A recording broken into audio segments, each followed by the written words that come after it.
In terms of the regulatory environment, there were, this year something happened with ETF and so on. How do you see that the ability from the, regulatory environment to prevent the growth of the Bitcoin adoption and everything that comes with it? Yeah, How do you see that relation? that's a really good question because a lot of traditional people that I talk to, um, especially very successful older ones who have kind of Hmm. figured out how the system works and perfected their strategies and have become very successful. They're very tied into this idea of Bitcoin's regulatory issues.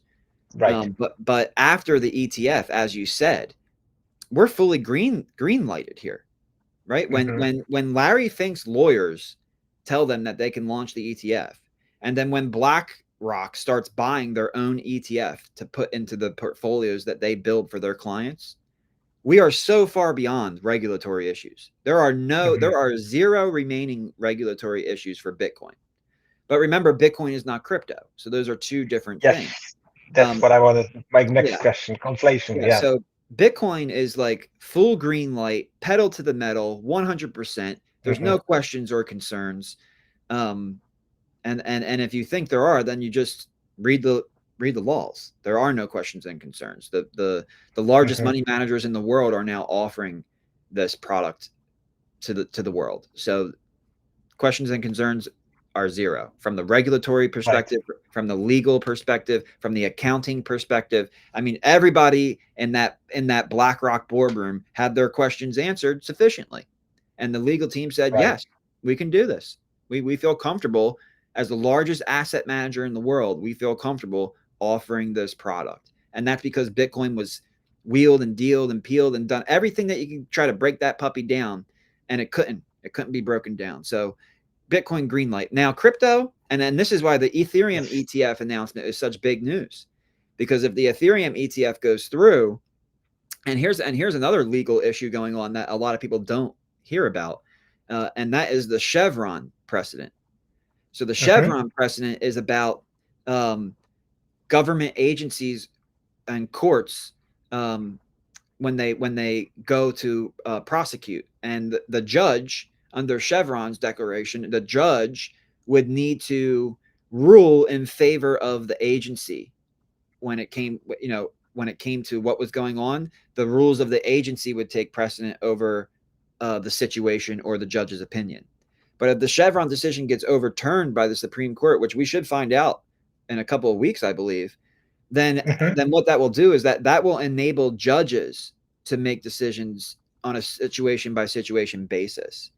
So basically, if something is a security, or if the court had to rule based on the regulatory agency's rules versus his opinion of the situation at hand.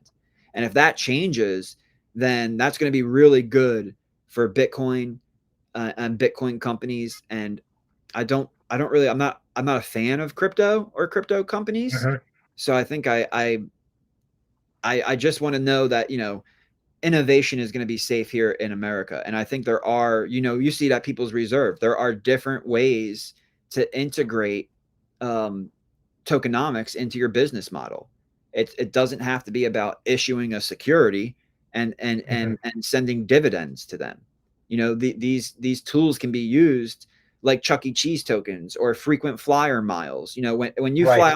fly on your favorite airline and you get miles, and then eventually you accumulate those miles and you use those miles to get a free flight.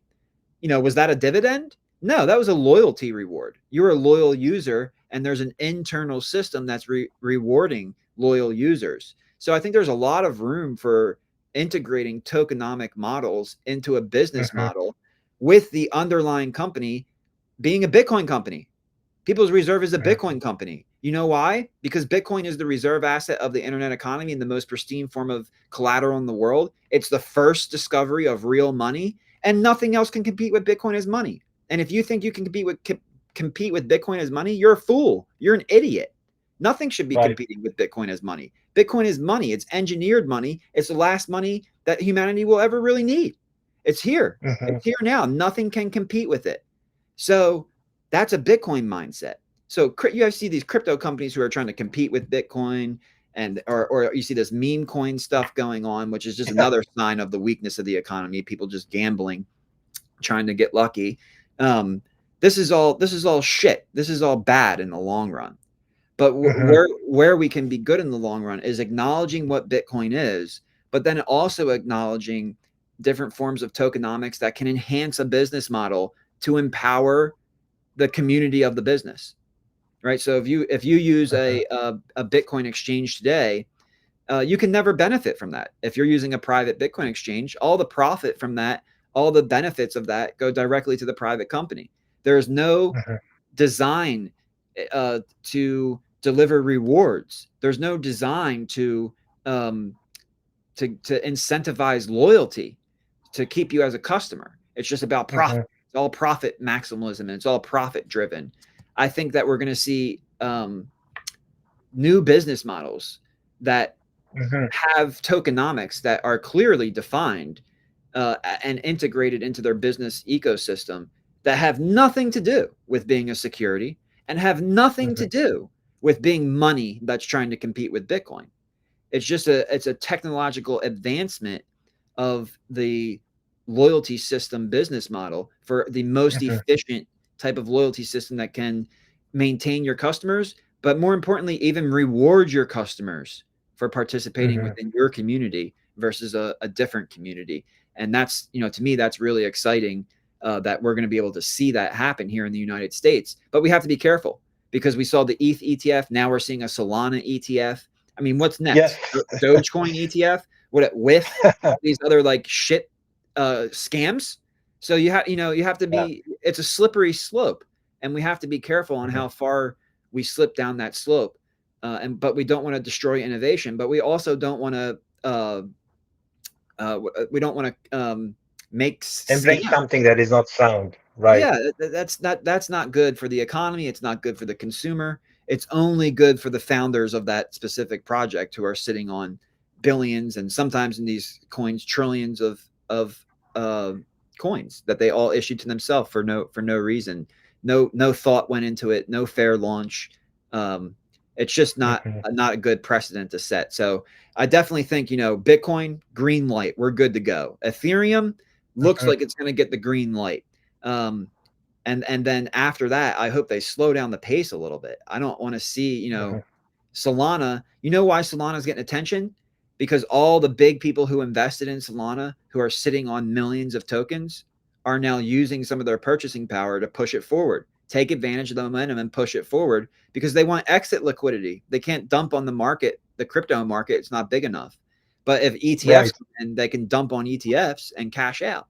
So that's happening. People need to realize that that's happening, and that's the main driver behind a Solana ETF. Not that Solana is a better Ethereum, and we need to protect consumers because Solana might end up working better than Ethereum.